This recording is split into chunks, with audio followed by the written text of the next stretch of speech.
Hey everyone, welcome to another awesome webinar here on Seeking Alpha. I'm Daniel Snyder, your host today. And of course, I am joined here by the one, the only Stephen Cress, but also someone you may not be familiar with. And I am super excited to introduce you to Kevin Sanford today. We're going to dive into all of this about growth, income, and the Quant Growth and Income Portfolio, brand new product launching next week here on Seeking Alpha. And you know what I love most is it's quant, but it's also dividends, sweet dividends. And if you're anything like me, I love that income as well. But first things first, we're going to get a quick legal disclaimer out of the way. So stick with me for a second.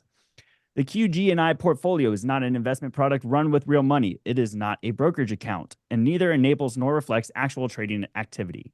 No recommendation or advice is given as to whether any investment is suitable for a particular investor. You are solely responsible for determining whether any investment, security, strategy, product, or service is appropriate or suitable for you based on your investment objectives and personal and financial situation, and for evaluating its benefits and risks. Stephen Cress is VP of Quantitative Strategies at Seeking Alpha, and Seeking Alpha is not a fiduciary by virtue of any person's use or access to the site. Any views or opinions expressed in the webinar do not reflect those of Seeking Alpha as a whole. Any content and tools on the platform are offered for information purposes only. Seeking Alpha does not take account of your objectives or your financial situation and does not offer any personalized investment advice. Seeking Alpha is not a licensed securities dealer, broker, U.S. investment advisor, or investment bank. And that is now done and out of the way. We got to join in. We've got almost 2,000 people here with us, Stephen Cress. I mean, do you remember the last time we did this? A year ago, we were doing this for Pro Quant Portfolio. A few years back, it was for Alpha Picks. And now here we are one more time for Growth Portfolio with income. But I want to jump in and let you just give a quick background of yourself for the people that may not know who you are. And then we're going to jump into Kevin as well. Well, Daniel, thank you for organizing and thank you for reading that lengthy disclaimer. I feel like it get longer and longer every time. Um, so I'm really also pleased, as Daniel mentioned, we're initiating a new product launch here, which is going to start on June 3rd. We've had very successful launches with Alpha Picks, which started 4 years ago, and the Pro Quant portfolio started a year ago.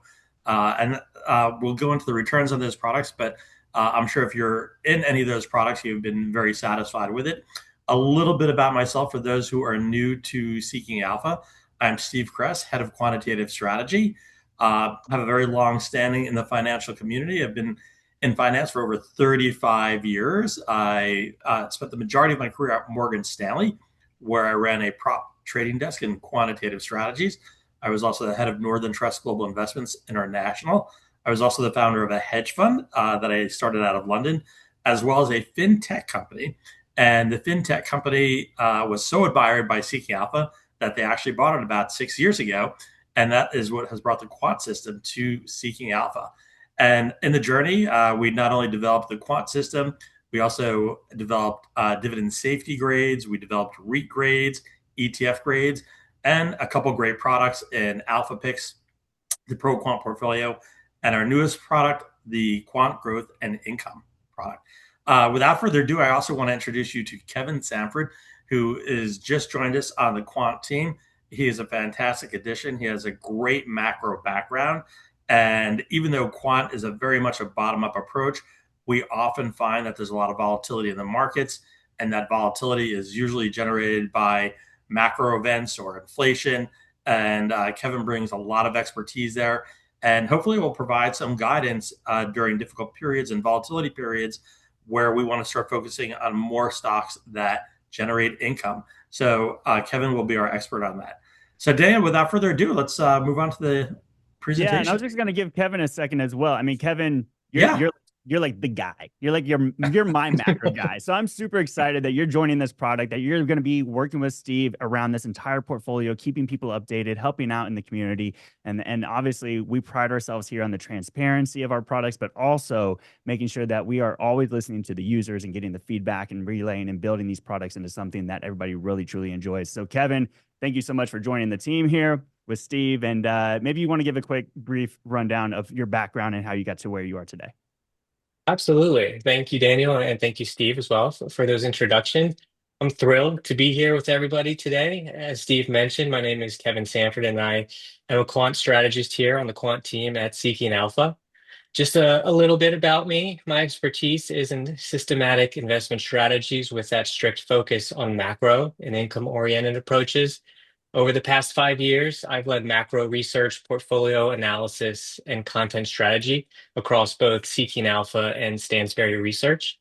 I entered the investment research space after beginning my career as a financial analyst within the banking sector, and there I specialized in institutional profitability and portfolio health. Academically, I hold an MBA from the University of Maryland, where I co-authored an industry white paper on digital assets and wealth management in consultation for financial tech firm Envestnet.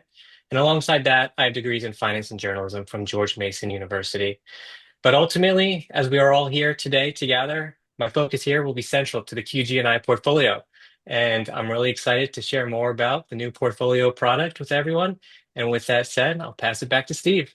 Kevin, I want to mention real quick, you got some Go Terps over here in the chat. Yeah. People love you. Hey, go Terps! Good Maryland stuff. Go Pride. Terps. All right, Steve, let's talk about why quant.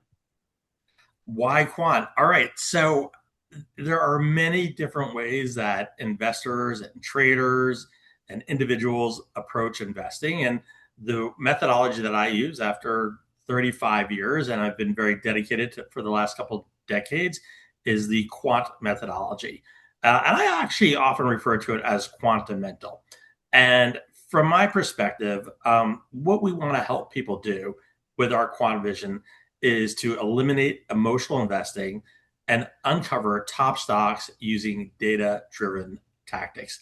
Being we kind of want to help people avoid using recommendations that might come from some source that really doesn't have any knowledge whatsoever, or trying to invest based on what the talking heads are saying on TV, what fear mongers might be saying.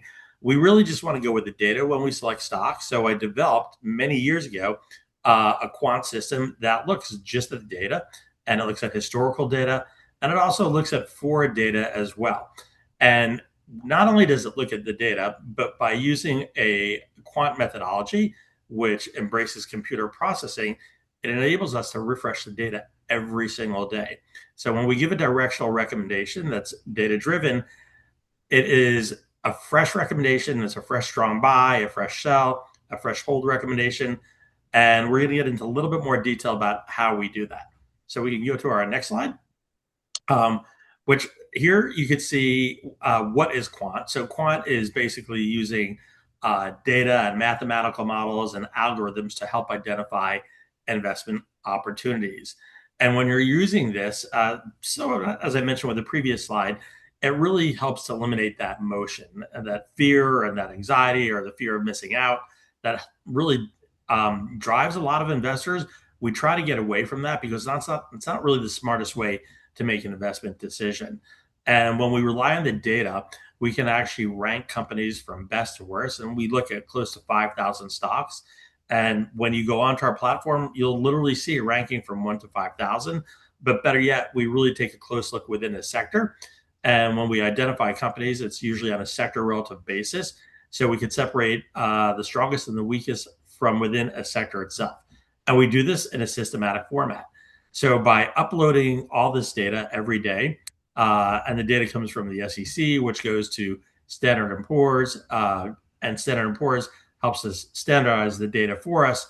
We download it every day. So it's basically an automated algorithm that will sort through these companies and help us find which is the right one. So why is that a good approach? Well, having been an analyst myself, there was a point where I used to do this manually, like most analysts do at Morgan Stanley or Goldman Sachs or Merrill Lynch. And when you do it from a manual perspective, there's really just only maybe a handful of companies that you can cover closely.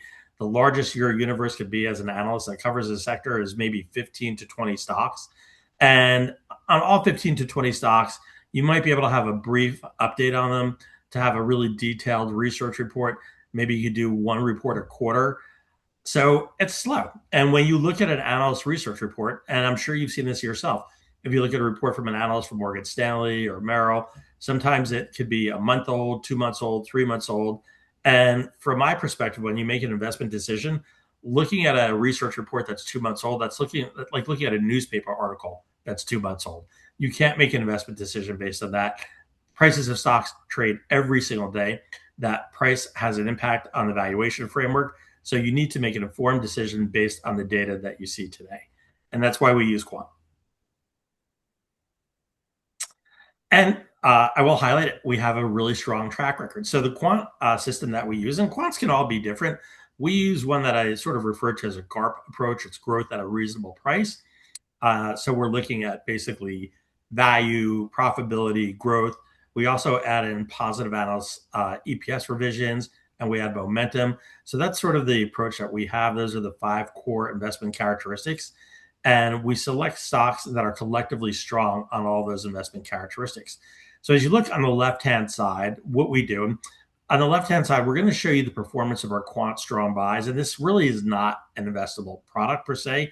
I show this performance basically to demonstrate the strength of our GARP system. And what we're doing is you see here a portfolio of stocks that's been rebalanced every day for 5 years, but it just takes our strong buys. And as I mentioned before, we break out stocks to buys, hold, sell, and strong sell.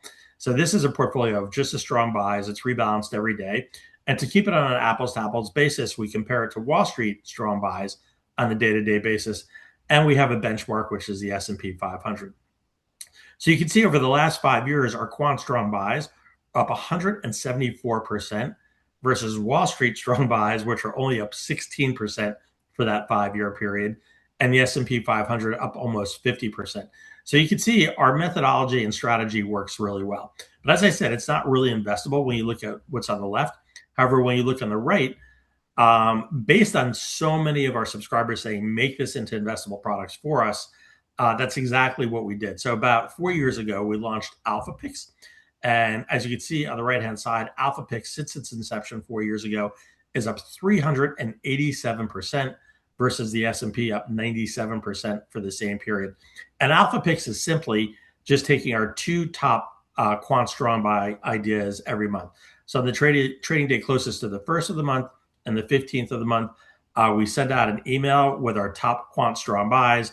We also post it on a platform so people can see that they're 12 o'clock on those 12 o'clock Eastern Standard Time if they go to the platform.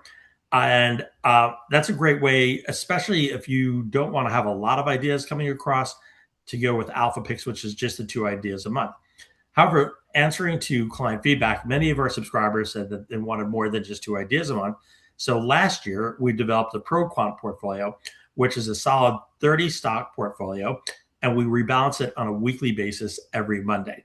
And you can see the performance there has been very strong as well. So over the last 52 weeks, in essence, that portfolio is up 50% versus the S&P up 17.26% for the same period.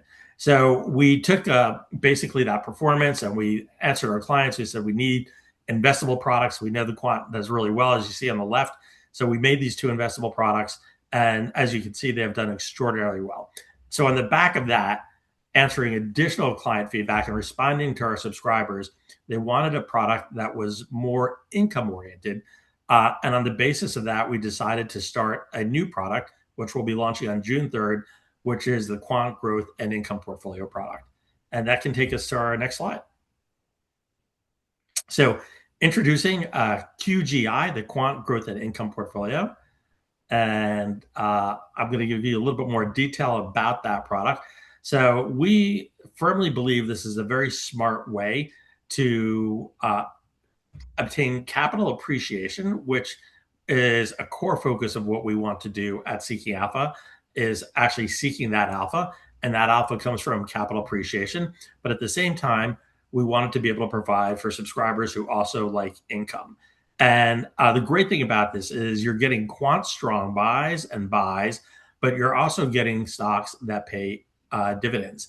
So the common thread with all these stocks, and it's going to be a portfolio of 30 stocks, rebalanced every other Wednesday. So this is twice a month as opposed to the Pro Quant portfolio, which is on a weekly basis. This will be twice a month, but it will be a portfolio of 30 stocks, similar to PQP. And it is similar to PQP and Alpha Picks. It is a data-driven process. But as I mentioned, the common thread here is that each of the stocks pays a dividend. So we're looking for basically a balance and to have that income and growth. The core objective of this is to outperform some very popular ETFs like the Vanguard High Yield Index in terms of total return. we'd like to have a dividend yield. And I think right now the Vanguard high yield index ETF has a yield of around 2.2%. So we want to stay within a close range of that benchmark. But obviously, the objective is to outperform it in terms of total return. And thirdly, what we want to make sure is when we recommend these stocks that we use our dividend safety scores, which will help eliminate the problem that many ETFs run into, or just dividend investors in general can run into companies that cut their dividend or eliminate their dividend entirely. And one of the reasons why I created our dividend safety grades was to help guide people towards companies that had safer dividends. So we have an entire scoring system where we look at dividend safety, dividend growth, dividend yield, and dividend consistency. And if you stay within grades for dividend safety that are between B minus and A plus, you fare a much better chance of having a company that will not reduce or cut its dividend. Next slide, please. So, as I mentioned, with QGI, Quant Growth and Income, we are using the same platform that we use for Alpha Picks and for the Pro Quant portfolio and for our overall quant system. So this helps us to leverage our proprietary quant grades, which have achieved incredible performance. We're also leveraging the dividend safety and growth grades that we created, which have been tremendously successful in helping people to manage their risk and avoid stocks that have cut their dividends. It's also applying the same systematic buy and sell rules that's very similar to the Pro Quant portfolio and to Alpha Picks. And what we're doing is we're really leveraging the incredible screens that we have at Seeking Alpha as well. And what does the Quant Growth and Income focus on? It focuses on strong businesses, healthy balance sheets, good cash flow, good income statements, sustainable dividends, positive momentum, and very attractive valuations. So as I said, with the Seeking Alpha quant system, we're looking for stocks that are collectively strong on value, growth, profitability, momentum, EPS revisions. And with QGI, we're also looking for companies that have good dividend safety and good dividend growth rates. So what we're showing here is a back test. And as we were putting together the criteria and parameters for creating this product, we back tested it once we decided what those criteria and factors were to 2015. And you could see from our back test, and this is using our quant system. So we've been employing the quant system and the back test for the quant system actually going back to 2010. So employing the quant system, but adding these new criteria for focusing on income-oriented stocks, you can see we've had a huge return. So if an investor had invested $10,000 back in January of 2015 and held on to that and invested in the stocks that we recommended through December 31st, 2025, that $10,000 would have turned into $60,191. By comparison, if you had invested in the Vanguard High Yield Index ETF, that $10,000 would have become worth $30,000. Still not bad, but for QGI, the return was about 2 times of what you would have gotten from our benchmark, which is the Vanguard High Yield Index. If we go to the next slide, we can actually see what that looks like in percentage terms. And in percentage terms, the return is actually even higher.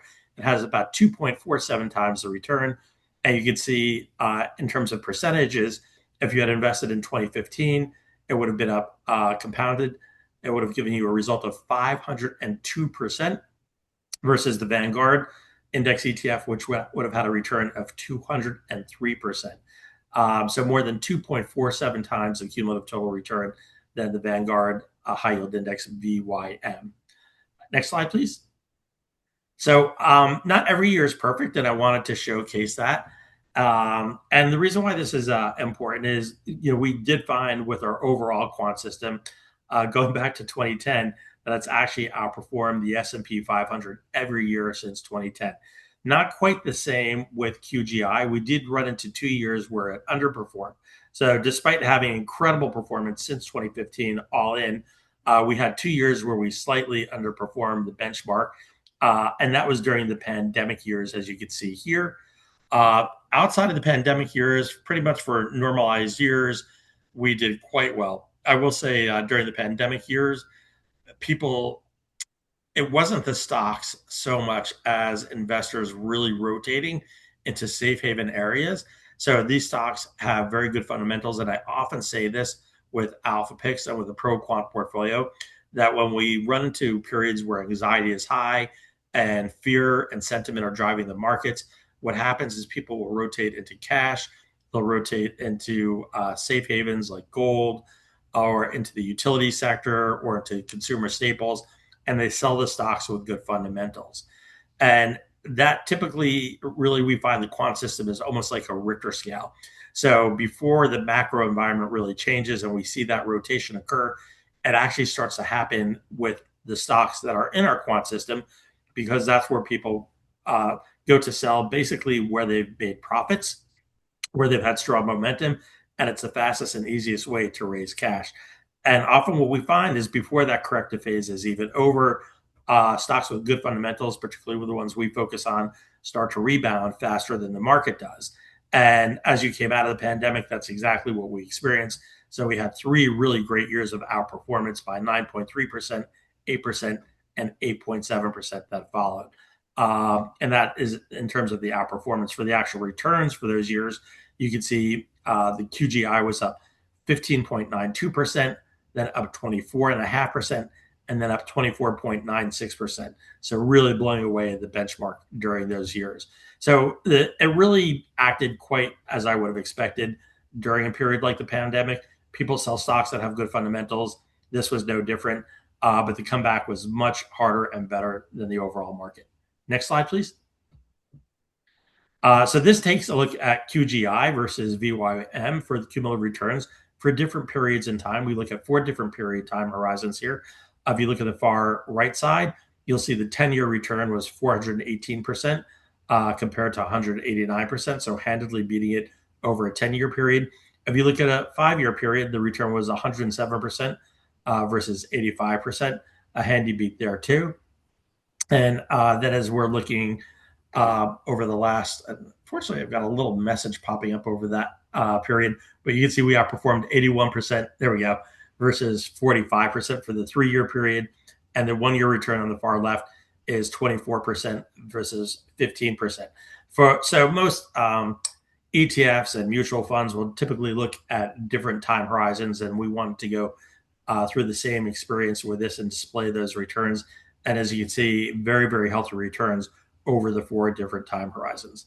Hey, Next Steve, slide, please. real quick Sure. on that slide, actually, with everything you've been walking through, there's been a few questions and some people are catching up on it here, but just so everybody is understanding that these back tests are run with S&P Global. This is not just internally seeking alpha, putting data together, trying to skew results to pitch this to you, right? This is done with an outside vendor, very reputable, worldwide known, has accurate, great data that has put these numbers together. And the other thing was people were wondering, maybe we go ahead and answer this because, you know, if you read the disclaimer beneath the chart, maybe you're watching on a mobile device and you can't really see it. But this is total return. Just to confirm, Steve, as well, because people were asking, is this a drip process? Is this dividends and stock appreciation growth? You just want to touch on that real quick? Yeah, Daniel, thank you so much for bringing that. 2 really, really important points. Portfolio performance and attribution is very difficult to run. We would not try to do that by ourselves. S&P Global has been doing it for decades. And they're also our main data vendor as well. So a lot of the data that we bring in comes from them. So very handy to have them as a data vendor, but we do run all our portfolio performance and attribution through their systems to help validate our returns. And then, as Daniel mentioned, there is a difference, just so you know. Some of the investors who are enlightened to that, total return versus price performance. Total return is inclusive of dividends and any special payments. So the returns that we are showing here are total returns, not just price performance. So 2 very solid points. Thank you, Daniel, for highlighting that. Okay, so moving on to what a lot of people like to focus on is dividend yield. Now, one thing I like to offer in terms of my guidance and experience for investors who like income is never to chase yield. Typically, the higher the yield, the riskier the stock.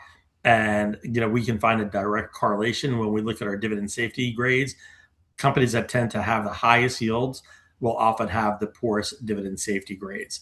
They're very unreliable, usually very indicative of risk. So one of the things that I like about these ETFs, even the Vanguard High Yield Index ETF, is their yield comes in at around 2.2%. And that is a very safe yield level. That's a good level to generate income in.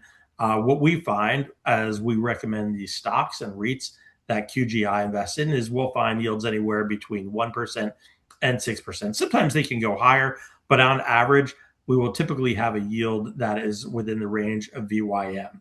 Now, what we're looking at on this chart is, as many of you might know, I came to Seeking Alpha about 6 years ago.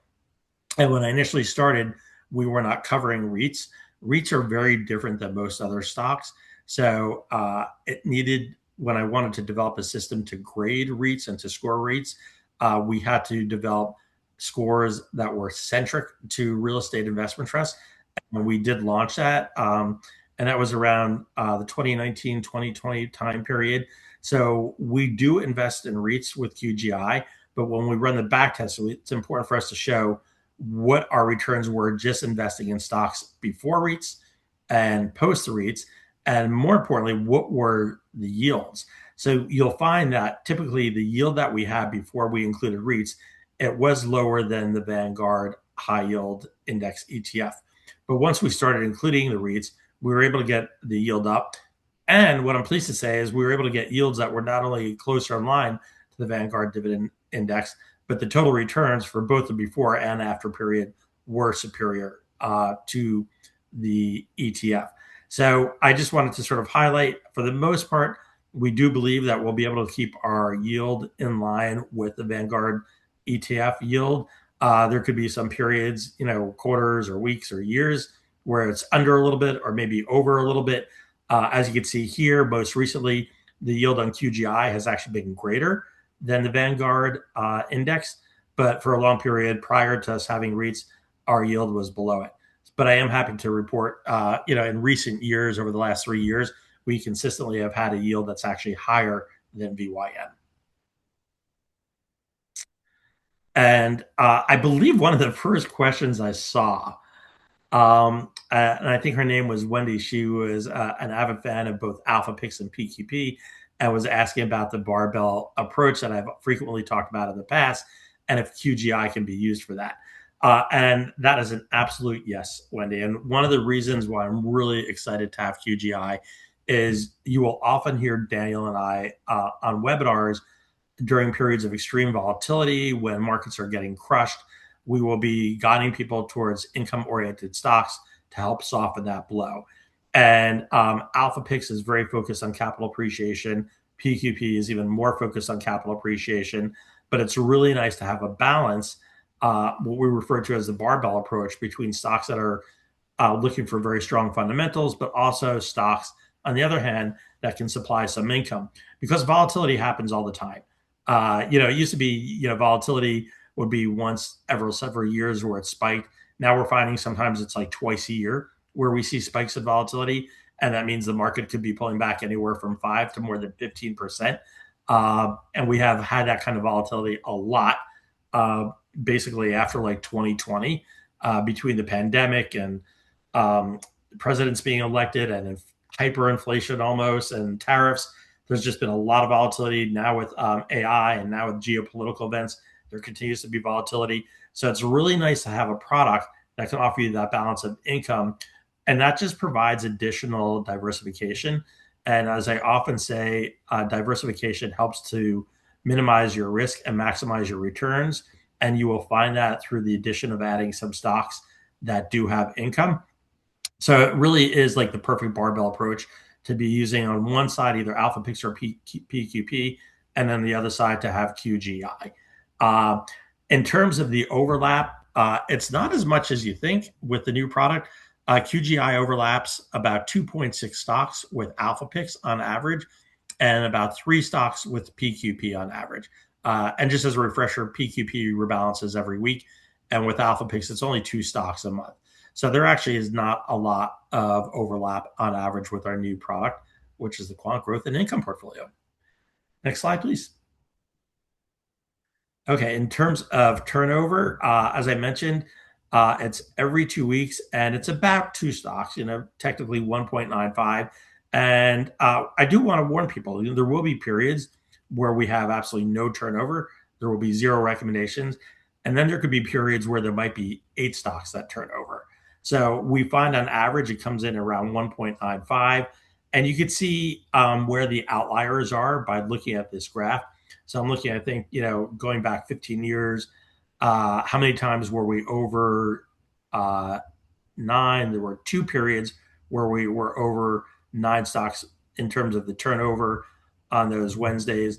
But for the most part, you could see it just averages around that number 3 level, or just below, I should say, that number 3 level. But actually the average being 1.95. So there's a lot fit into that little graph there, but you could definitely see that there are some periods where there are outliers. So I do want people to expect sometimes there'll be 0. Sometimes there could be a max as high as 10 or 11, but on average, it's about 2 stocks every 2 weeks. And how does the portfolio work? Okay, we will always have 30 stocks in here.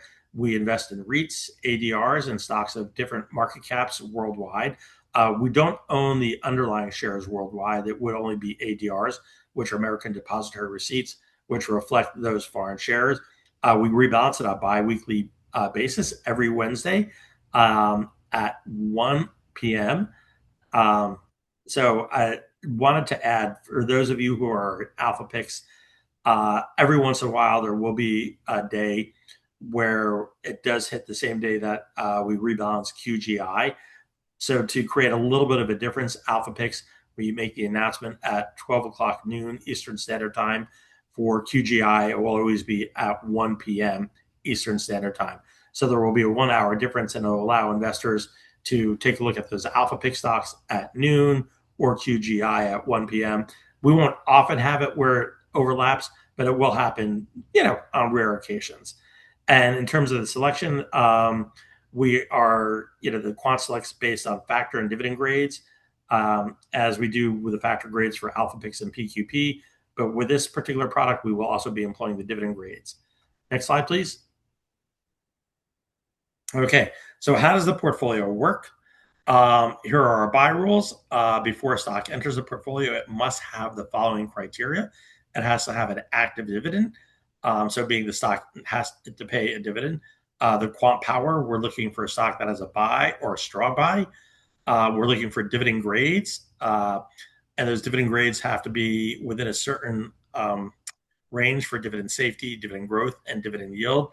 And the liquidity has to be over 400 million in average market cap over the past month. What are the sell criteria? If the quant rating declines to a sell or a strong sell, it will be eliminated that day. If a stock has a prolonged hold signal, the stock will be liquidated from the portfolio. Now, remember, hold does not mean sell. And with alpha picks, we actually keep stocks in there for 180 days as a hold. So, people often say, hey, when a stock goes to hold, should we sell it? I say no. You sell it when it's a sell or a strong sell. However, for the purposes of keeping the portfolio fresh, we do have a certain period that we will keep it as a hold, and then we will move it out. If there is grade deterioration, so say the dividend safety grade falls to D plus or lower, it would be eliminated from the portfolio. If a company cuts its dividend or suspends its dividend, the stock would be eliminated from the portfolio. If the company engages in M&A activity over a certain percentage, it would be eliminated from the portfolio. And lastly, if a company has a delayed filing, we get rid of it as well. We ask questions later. Get rid of it, ask questions later. But if it's a delayed filing, it's usually not great. So those are basically the criteria and parameters that we have for QGI. As I mentioned, it's using the same excellent quant system that we use for alpha picks in the pro quant portfolio, but we've developed new criteria and parameters that will allow us to focus on these great strong buys and buys that also pays dividends. And to bring you up to speed with where we are with the current markets and why I think this is a great time to be looking at QGI, Kevin is going to tell us a little bit more about the current environment. Kevin, over to you. Thanks, Steve. So right here, I like to quote these four as the four horsemen of the market. And we have inflation, volatility, uncertainty, and all-time market highs. As Steve had mentioned, over the past couple of years and right now, macro catalysts have arguably never been more important. So being able to understand the drivers of the market and especially how you need to position your portfolio if you're searching for growth and income has never been more imperative. So let's look at the macro backdrop, starting with the clear reacceleration of inflation. As the chart shows, the narrative that inflation has been largely tamed has definitely been challenged over the last couple of months. We see headline CPI remain sticky at 3.8%, with the real critical leading indicator being the red line you see on the chart there, the producer price index, which just printed at a staggering 6%. Now, keep in mind that the producer price index does tend to be a little bit more volatile than the consumer price index. And that's because when producer input costs surge, it pressures corporate margins. Companies sometimes absorb those, but can often pass those through to the consumer, which ultimately keeps the CPI floor higher. The primary driver, obviously, has been the rise in energy costs, which has surged roughly 18% over the past year. And then we can compound all of this with the inflation wave with the leadership transition at the Fed. With Chair Kevin Warsh officially taking over, the market faces significant policy uncertainty, which has injected immediate volatility into both fixed income and equities. And in this environment of rising input costs, central bank uncertainty, passive strategies can just get caught in the crossfire, which is precisely why our systematic and income-oriented framework is so vital right now.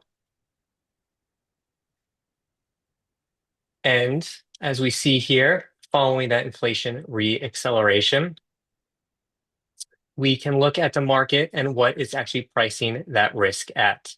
So this chart pulls the latest data from CME FedWatch for the December meeting later this year, and it shows a massive hawkish shift in market sentiment. So right now, the current target rate sits at 350 to 375 basis points, as shown on the far left side of the chart. And this market prices at a 44% chance of holding that through the year. But if we look at the cluster towards the middle and further to the right, we see that more than half of all futures traders are now pricing in a rate hike by the end of the year, with just over 40% pricing in one rate hike of 25 basis points and about 15% pricing in multiple. That hawkish shift in expectations is already causing significant repricing across the fixed income landscape. So as you can see on the chart here on the left, the 30-year Treasury yield has recently surged to 5.2%, a 19-year high that we haven't seen since 2007, which isn't exactly the best year to be compared to. And when the long end of the curve moves like this, the market is really aggressively pricing in the combination of sticky structural inflation and growing fiscal deficit concerns. So the massive catalyst behind this move, obviously, has been the ongoing conflict in Iran, which has driven the extreme volatility in global energy benchmarks. These elevated oil prices create a severe downstream impact, which raises the input costs for industrials and heavily squeezes consumer discretionary wallets. Ultimately, the combination of persistent energy shocks and the threat of further Fed tightening has triggered that historic sell-off in the bond market, which is exactly why our approach steps in so that we can capture higher yields safely without taking on the unwarranted duration risk. And of course, on top of all of the geopolitical friction and monetary shifts that we've outlined, we also have to navigate a major seasonal headwind, the midterm election cycle. Historically, as the data set to the left shows, across 25 different midterm cycles going back 100 years, the 12 months leading up to the midterms are notoriously choppy. And that's what we're in right now. Markets typically experience significant pre-election drawdowns as policy and legislative uncertainty reaches peaks. So that's exactly the phase we find ourselves in now, but there is good news. If we look at that historical data, Once that uncertainty becomes resolved, the S&P 500 and market in general has a pretty powerful track record of staging structural relief rallies post the election. So if you see on the right side of that chart, we average a 10.5% gain at 6 months post election and then nearly 15% a year later. Okay. So now this brings us to the final paradox here, the market hitting all-time highs. So given all of those macro headwinds we just outlined, you'd probably expect investors to be panicking, and maybe you're confused as to why every other day you might be hearing headlines that, the S&P 500 is approaching all-time highs once again. As you can see from the fear and greed index here on the slide, market sentiment remains fairly solid on the right side. We have a greed marking of the territory at 61. And we also have the VIX on the chart below, which is pretty comfortable in the neutral range, which is pretty much steadily held between 15 and 20 over the last month to 2 months. However, as we will see on this next slide here, there have been some rate sensitive sectors that have been affected by this change. So to see exactly what's under the hood here of the market, let's look at the 1 month numbers, and we can see technology is completely running away with the market. What else is new over the past couple of years? It's up a staggering 14%. Now, obviously, a lot of that is driven by some earnings frameworks and AI. It is definitely fueling the market all-time high. So besides that, we also have a minor bid in energy and staples, which, given the macro environment, is to be expected. However, much of the rest of the market is pretty much flat, give or take a few percentage points here. And then we can also see that the cyclicals like financials and basic materials are slightly in the red. So this Hey, Kevin, dispersion, yeah. I will add, when you look at this, if you no question about it, like, technology has been pretty volatile itself this year, but leading over the last month, as you can see, it's up 14%. But if you strip technology out, I think it really says a lot about the current market, where you have energy, consumer staples, real estate, healthcare, and utilities as the top performing sectors over the last month. So those are traditional safe haven sectors. If you did not consider the movement into AI, and especially some of the semiconductors companies, and how good their both top and bottom line have been off of the back of the last earnings releases, if you strip that out, you're basically looking at a market that's really cautious over the last month. And if we were to take a look at this on a year to date basis, it would be very similar as well. So you're seeing some very traditional safe haven sectors towards the top here. And you're looking at consumer discretionary, financial services, communications, and basic materials in the bottom half. So it does add a little color as to what the feel is without technology. And I think that really does play into the hands of QGI in this kind of environment. Absolutely. I think the systematic framework that we have really can filter through that distortion that at times can be extremely deafening for investors to get past those tech-heavy headlines and those AI headlines. So this product specifically, allows us to target the specific uncrowded sectors in this time where it feels like safe havens are approaching the leaders in the market as the rotation continues, and where you're looking for that resilient growth and income. So with that, I could pass it over to Daniel, and I think we're going to be able to answer some of your questions.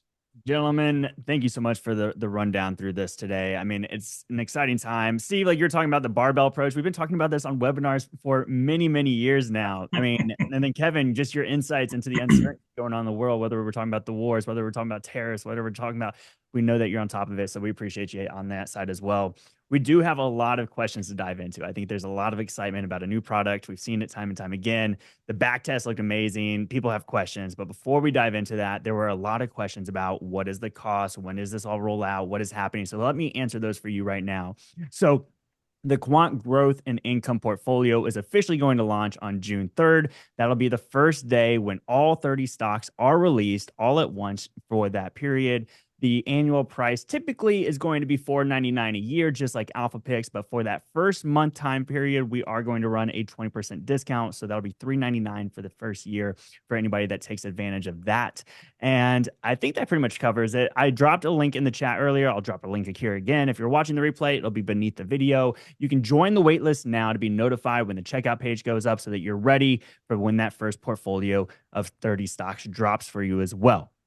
Now, let's dive into these questions. And Steve and Kevin, I'll let you kind of go back and forth on these. Yeah, Daniel, there's actually one thing that I want to answer. And Kevin, if you could stop sharing for a second, I want to share because one of the questions was about our dividend safety grades and why it's important. So I'm actually going to share myself right now.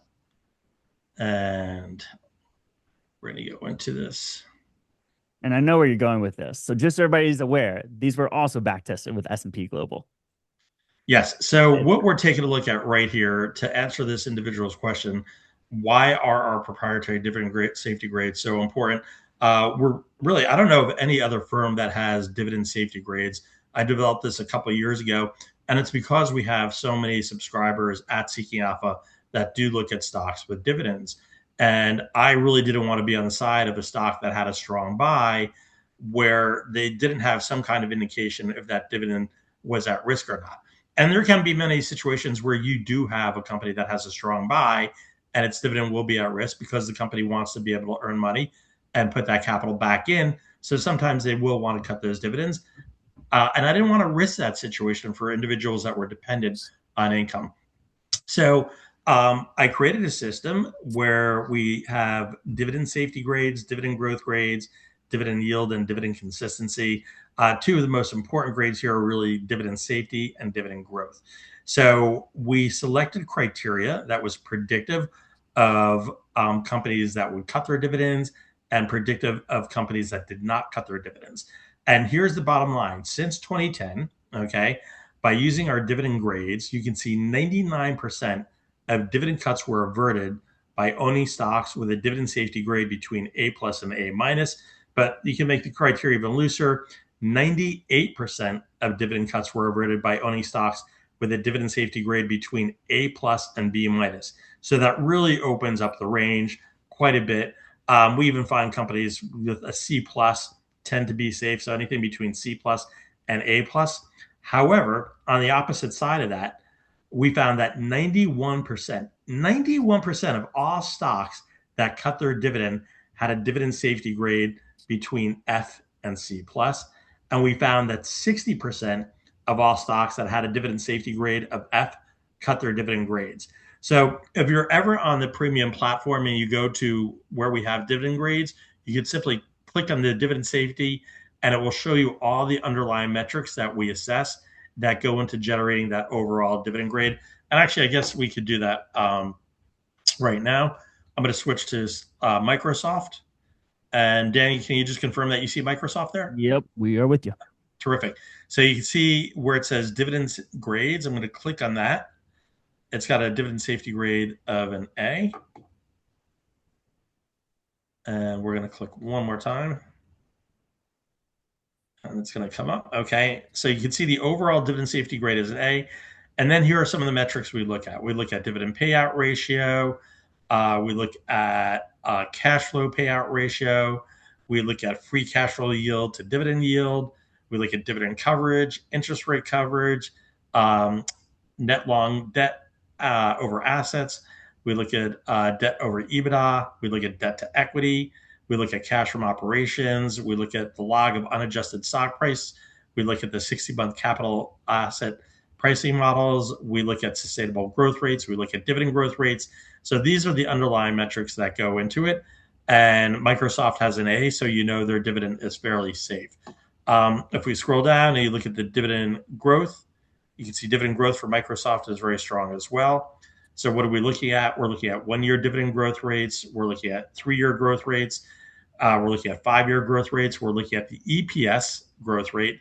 We're looking at the free cash flow per share growth rate. We're looking at the return on net tangible assets and degree of operating leverage. So this gives you an idea of how in depth the underlying metrics are that look at dividend growth and dividend safety.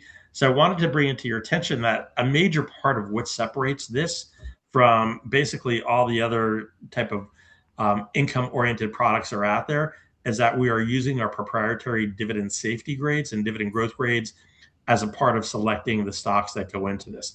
So it's just not picking quant strong buys, and it's not just picking quant strong buys that pay a dividend. It's picking quant strong buys that we know employ our dividend safety grades. So I will stop sharing that on that, Daniel. I just wanted to highlight that, and I know we have a ton of other questions. So We do, yeah, and we're bring them coming on, up at please. the top of the hour. We might have to go a little bit over today. I hope you gentlemen are okay with that because there is a lot of great questions here. So let's kick it off with the first one. Is obviously we're dropping 30 stock names in this portfolio next week. How is that going to work going beyond that? You said is it 2 times a month? Is it every 2 weeks where the portfolio is updated? Is it only a few names? Is it all 30 stocks? Can you clarify that a little bit?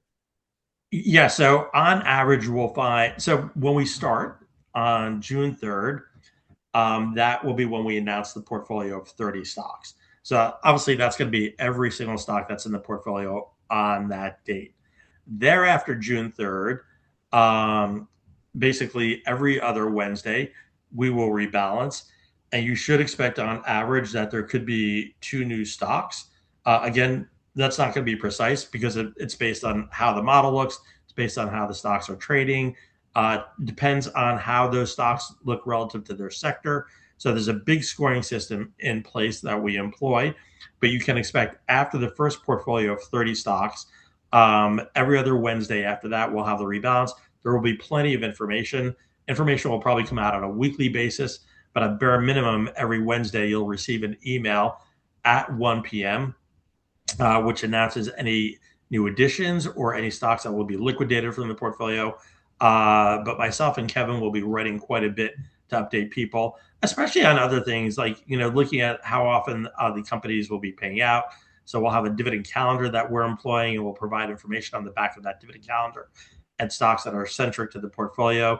So there really will be a lot of information. If you are a current customer of AlphaPix or PQP, we're relentless in transparency and providing information, as well as having webinars as well. So you not only have the written product, you have the webinars, and we tend to often have like weeklies that come out that supply information. All right, good to know because there was a lot of questions around that, how it exactly works. And actually following up on the sell, you mentioned the sell aspect. There was a question I saw earlier. When one of these stocks in the portfolio turns into a sell, whether it's a REIT, whether it's an ADR, are you going to plan to publish that immediately, or is that going to be a 1 p.m. Eastern release, or is that going to be the next Wednesday release? How is that going to work? Great question. So if the stock would drop to stock or REIT, whatever it be, if it drops to sell or a strong sell, that day at 1 p.m., we would write it up and email it out. So you would be notified if it is a sell or a strong sell that day. If a stock is a hold and it's going to be removed from the portfolio, we would wait to the rebalance period. So only in the case, and the other case is, of course, if a company has a delayed SEC filing or if there's M&A activity, that could be taken out on that day. Otherwise, everything would happen around the rebalance. All right, maybe Kevin, Steve, how are our users supposed to handle the dividend reinvestment plan scenario? Are we taking the dividends out as income? Or are we leaving them in the portfolio? How are we handling that? From the portfolio side, it gets reinvested into the stocks.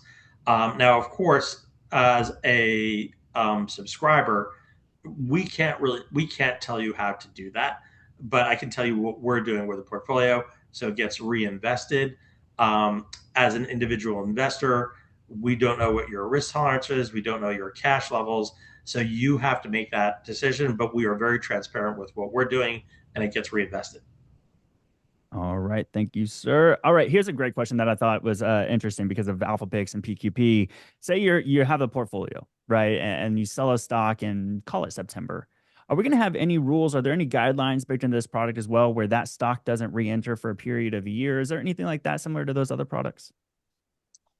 Yes. So with AlphaPix in particular, there is a 1 year period where we wait before it returns to the portfolio. We have a process that's similar, not exactly the 1 year period, but we do have a similar process with QGI as well. All right. Question keeps coming up time and time again about the equal weighting of the portfolio. So the equal weighting will be reset every time we get the update from you officially, I'm guessing. So what happens is when you look at the platform, um, the and I'm really glad that you brought this up because since we are using an execution price of VWAP, VWAP is volume weighted average price. So we're taking the average price of the day in essence, but we don't know what that average price is until the close. So as a subscriber, you're actually not going to see the weights and the price until the following day. And the reason why we decided to do this is when we initially started with Alpha Picks and PQP, we were using prices that were like either at the beginning of the day or the end of the day, and that created a lot of difficulty for our subscribers in trying to mimic the performance. So we thought the best thing to do to keep it fair would use the average price of the day. So you don't know what the average price is until the end of the day. So the actual weights aren't shown to the following day. So you would see those weights on the following day. Got it. All right. There was a great question earlier. I thought that is there any type of percentage allocation that you're trying to achieve here with this portfolio of like, say, it's going to be 30% REITs and it's going to be 25% ADRs? Or is there anything like that that you're trying to scope for? Is it literally just quant system, systematic approach? Here's what's kicked out and here's what we're going with. For the most part, with most of the portfolios, there is sort of a line that we draw in the sand, and we do not want to have too much concentration risk. So typically, it almost follows like the line of like the S&P 500, where you'll tend to have like 35 to 40% of the top 10 stocks could be in the technology sector. We sort of use a similar approach, and our approach is a 35% line in the sand. If there is sector concentration more than that, we would reduce it and invest in the next sector. All right. There's a great question here. Now, similar for the people that are here that know Alpha Picks, right? When you joined Alpha Picks, we had a couple of recommendations on how to best utilize the portfolio, either whether it's investing ideas or you buy the entire portfolio and that sort of thing. So somebody was asking with this one, when say somebody joins in July and they're watching this back of this replay, and they join the portfolio, is the idea that you allocate to all 30 stocks, or they're just great ideas and you pick a few? How are we approaching this? Okay, so this is another situation where we really can't provide personal guidance. All I can tell you is how we do it. Again, we don't know what your risk tolerance is and the level of capital, but we find no matter what point that you're coming in, basically having the most diversified portfolio possible is the best approach over time. Again, that really helps to minimize your risk and maximize your return. So just by comparison with Alpha Picks, when we sell a stock, so if the stock went to a strong seller sell, we let it go that day. We take the proceeds and we invest it across all the stocks, whether it's a hold, a buy, or a strong buy. It's getting distributed and allocated across all the stocks. And we've back tested this, and we find that is the best way to achieve long-term performance is by maximum diversification. All right, well said. I think that I agree with that. I like the diversification approach.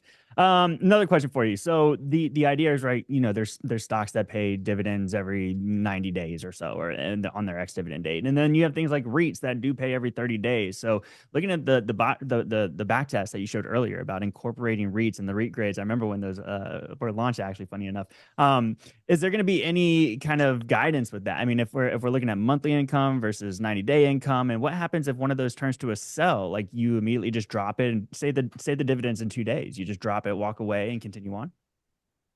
Well, there is a slight range that we're using. We do have a criteria where if a stock is about to pay and we're going to have an X date, we're going to attempt not to kick it out.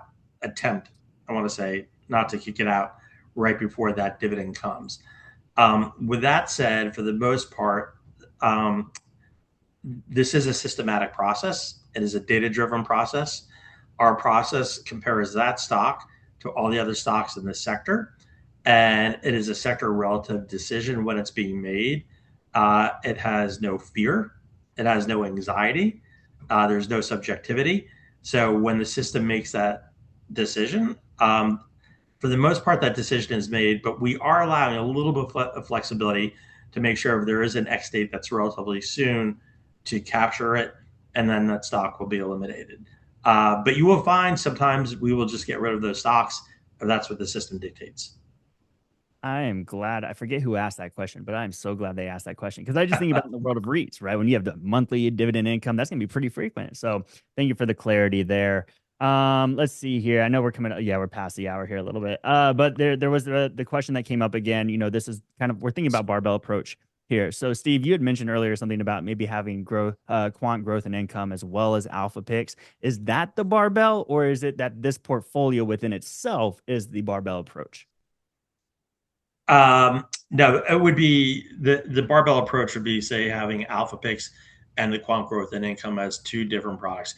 And the reason being is with alpha picks, it's really solely focused on capital appreciation, and the stocks will tend to have a much higher level of volatility in alpha picks than PQP.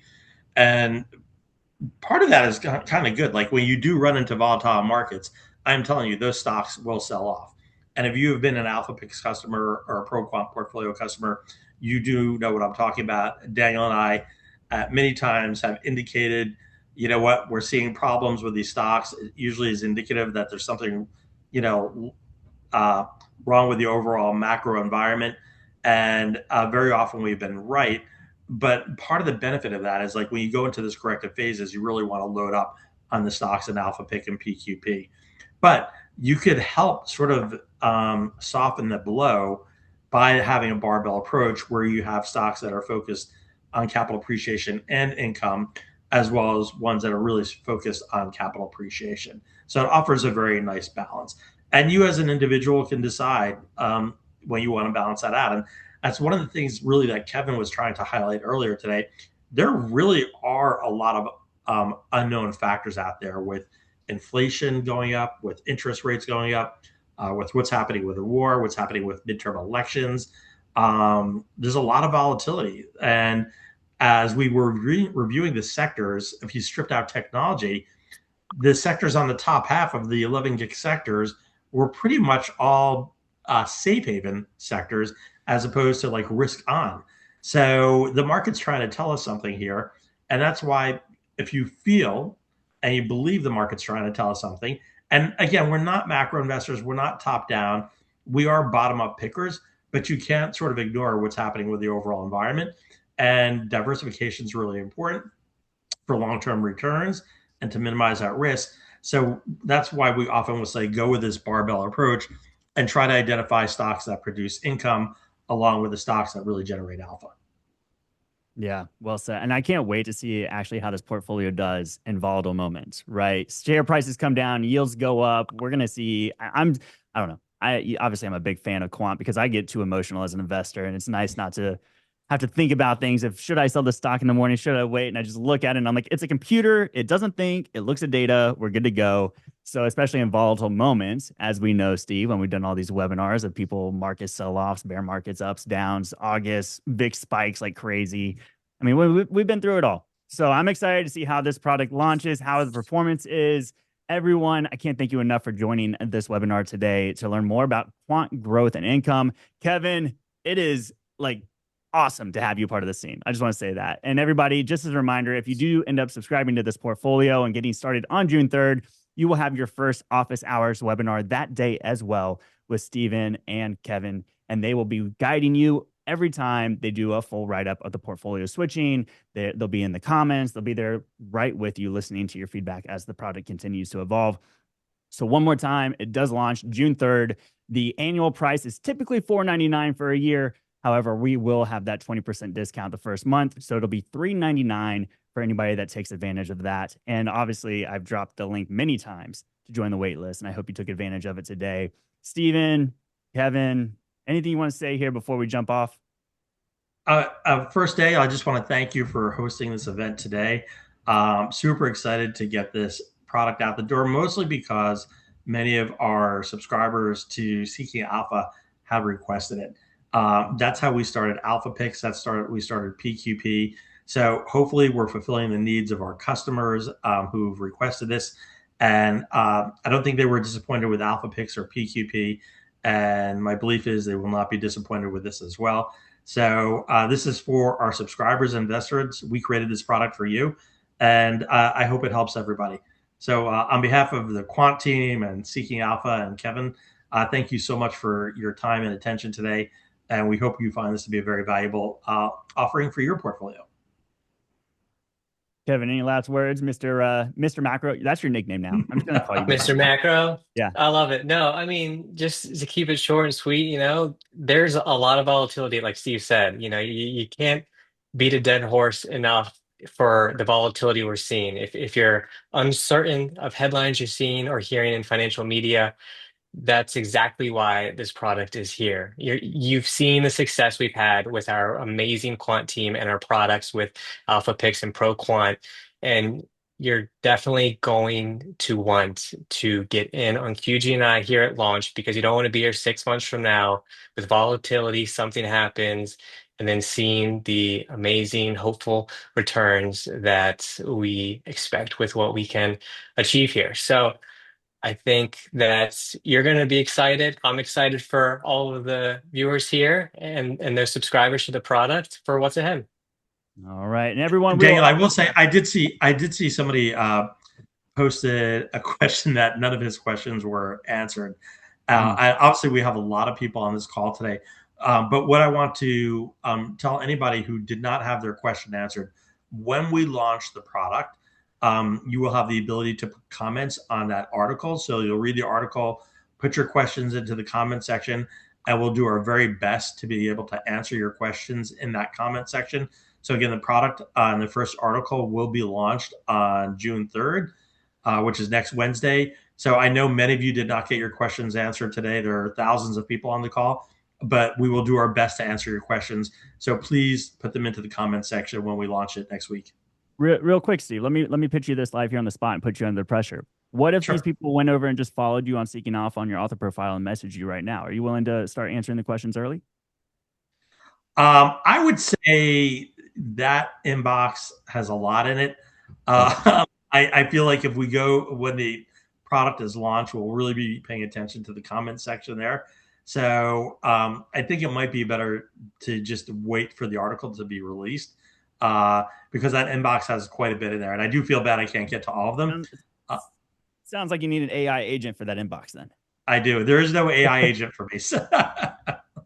All right, let's go and leave it there. Thank you, everybody, for joining us today. Thank you for watching the replay. If you're diving in here, we can't wait to see where this product goes. Thank you all for being excited about the launch of it. And we really hope that you do sign up and find a lot of value in it because that's what we're trying to provide for you. So everyone, take care, and we will see you in the next webinar. Have a great week.